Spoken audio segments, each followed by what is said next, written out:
श्री राम समर्थ। अक्टूबर 25। ईश्वर प्राप्ति का मार्ग, सच्ची लगन और संपूर्ण शरणागति। केवल विषय का त्याग करने से ईश्वर की प्राप्ति नहीं होती, पत्नी का त्याग करने से भी नहीं होती, जनता में रहने या वन में रहने से भी नहीं होती। सत्य तो यही है कि ऐसी कोई बात नहीं है जो करने या न करने से उसकी प्राप्ति होगी। यदि ऐसा होता तो साधु पहचानने में विलंब न लगता। संत इन बातों में से कौन सी बात नहीं करते। कुछ गृहस्थी करते हैं तो कुछ वन में रहते हैं।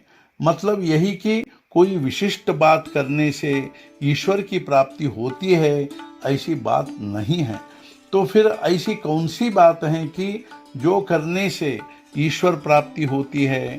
तो उसके लिए एक ही विशेष बात है, और वह यह है कि ईश्वर की प्राप्ति के लिए लगने वाली लगन। जिसे ऐसी लगन लग गई तो मानो उसको आधी सफलता प्राप्त हो गई। जिस प्रकार बड़ी इमारत बनाने के लिए उसकी नींव बड़ी मजबूत होनी चाहिए, वैसे ही सच्ची लगन लगने पर आगे की बात संपन्न होने के लिए अधिक विलंब नहीं लगता, कोई अड़चन पैदा नहीं होती। और ऐसी स्थिति निर्माण होने के लिए भाग्य की आवश्यकता होती है। लगन और तड़पन लगने पर सभी भोगों का त्याग करना ही पड़ता है, ऐसी बात नहीं है।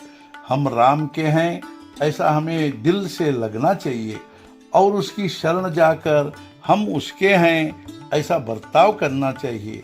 अर्थात मन से उसका हो जाना चाहिए। ऐसा करने पर अपनी गृहस्थी बिगड़ जाएगी, ऐसा लगता है क्या? हम जब नौकरी करते हैं तब हमारे वरिष्ठ अधिकारी के बारे में क्या हमारा मत अच्छा होता है? उसके बारे में हमारा अच्छा मत न होने पर भी हम देह से उसका काम करते ही है ना? वैसे ही हम मन से राम के हैं, ऐसा निश्चय करके देह से गृहस्थी करें। ऐसा करने पर गृहस्थी बिगड़ती तो नहीं, उल्टे अच्छी होती है, क्योंकि जिसकी हम शरण जाते हैं उसे उसकी चिंता होती है, लज्जा होती है। विभीषण राम की शरण आया, तब उसे मार डालो, ऐसा सबने कहा। तब राम ने कहा, नहीं, ऐसा नहीं हो सकता। जो मेरी शरण में आया है उसकी रक्षा करना मेरा कर्तव्य है।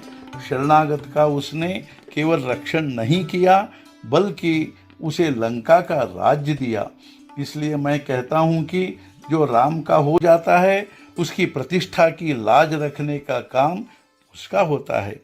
मेरे पास कई लोग आते हैं, लेकिन क्या उनमें से किसी एक ने भी मुझे राम की प्राप्ति करा दो, ऐसा कहा है?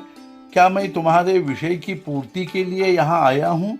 मान लो कोई चोरी करने के लिए निकला और रास्ते में ही उसे हनुमान जी का मंदिर दिखाई दिया।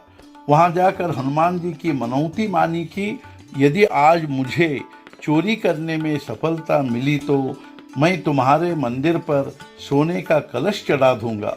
अब तुम ही कहो कि हनुमान जी उसे क्या दे। क्या तुम्हें ऐसा लगता है कि हनुमान जी उसकी मनौती पूरी करेंगे? यदि नहीं लगता तो तुमने विषय मांगे और मैं नहीं माना तो मुझे दोष क्यों देते हो?